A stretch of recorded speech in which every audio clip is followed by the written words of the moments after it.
If you want to see your name at the beginning of all of our videos, as well as see exclusive content here on the homestead, please feel free to join our Patreon. Memberships start off at just $1 a month. And as always, thank you for your support.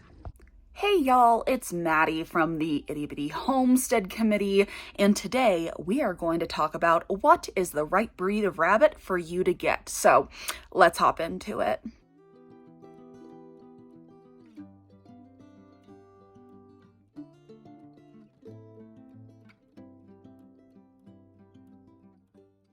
So when it comes to getting the right breed of rabbit, I think the biggest question you need to sit down with is purpose.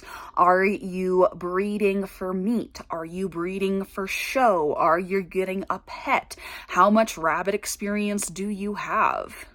Starting off with a few questions is going to put you in the best position to choose the best rabbit possible for you. Now, a lot of people watch me for my meat rabbit content, so I figured we can start off there.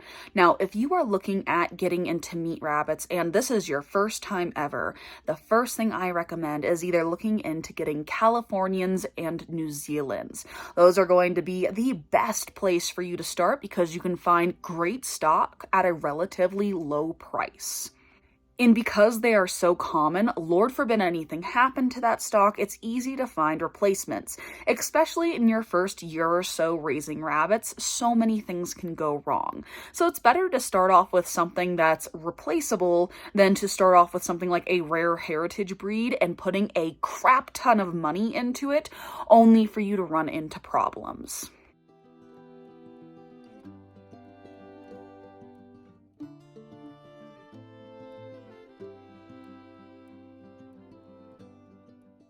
Now, once you've had your meat rabbits for a couple of years, or if you want to take the jump into a different breed, what I highly suggest is sitting down and looking at your setup and your location. There are some breeds that do absolutely fantastic in colder weather. There are rabbits that do better in hotter weather. So, for instance, I suggest silver foxes for more cold weather environments. They do absolutely fantastic there, compared to something like Tamuks, which are New Zealand composites that are specifically bred out of Texas AMU for, more durability when it comes to heat. They have those larger ears that make them better in those hot climates.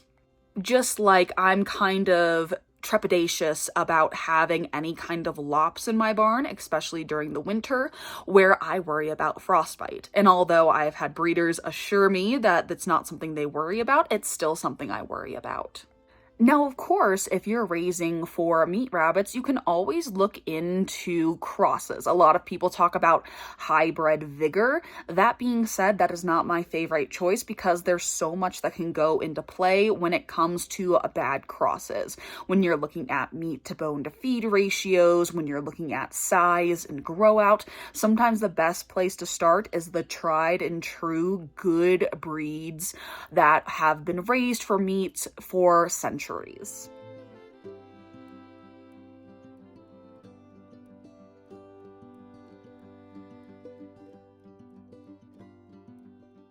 Now, the next thing we can look at is, are you looking to raise rabbits for show?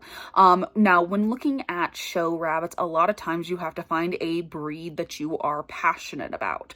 Now, that being said, I highly suggest trying to stay out of the oversaturated breeds.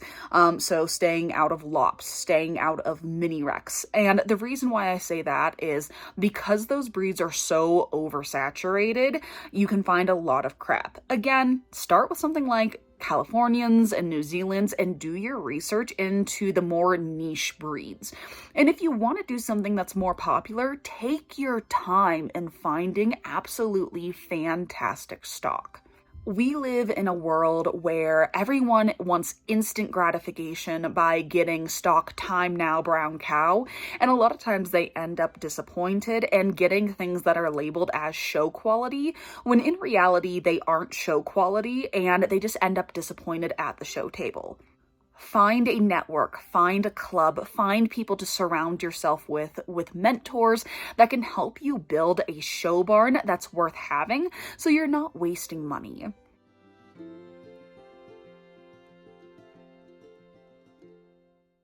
And finally, something I don't talk about very often, pets. Now, if you want to get pets from a shelter, you are more than welcome to, but if you're looking at getting pets from a breeder, I highly suggest trying to find an ethical breeder that can help you out in finding the best option for you.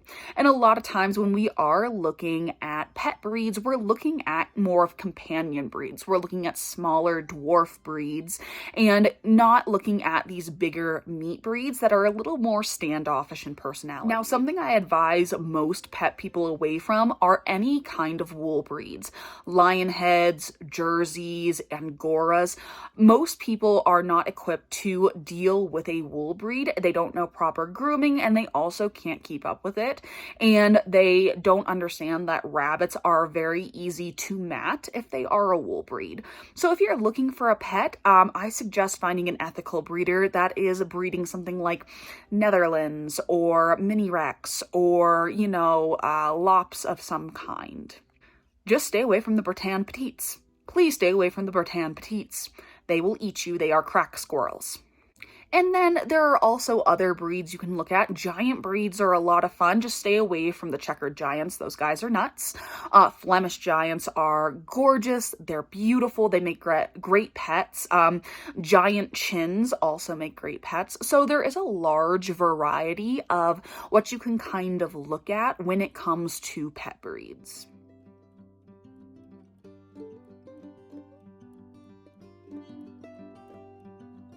But yeah, that's all I have for y'all today. What were some questions that you had to ask yourself to find the perfect breed of rabbit for yourself? What breeds did y'all settle on? As y'all know, I breed silver foxes, Champagne d'Argents, and Mini Rex, and I absolutely love those breeds, but the only one I ever started off with is Mini Rex. I have tried a bunch of different breeds to just kind of find the right fit for myself, especially as I have grown into breeding more for meat than I have for show. Because I still show, of course, that is like my main purpose, but meat rabbits of a commercial type do better than Mini Rexes when it comes to production. So that was something I have grown in, starting off from when I was a 4-H'er up until now as an adult. But I digress. I'm going to get talking about it too much. Thank y'all so much for watching, and I'll see y'all in the next one. Bye, guys.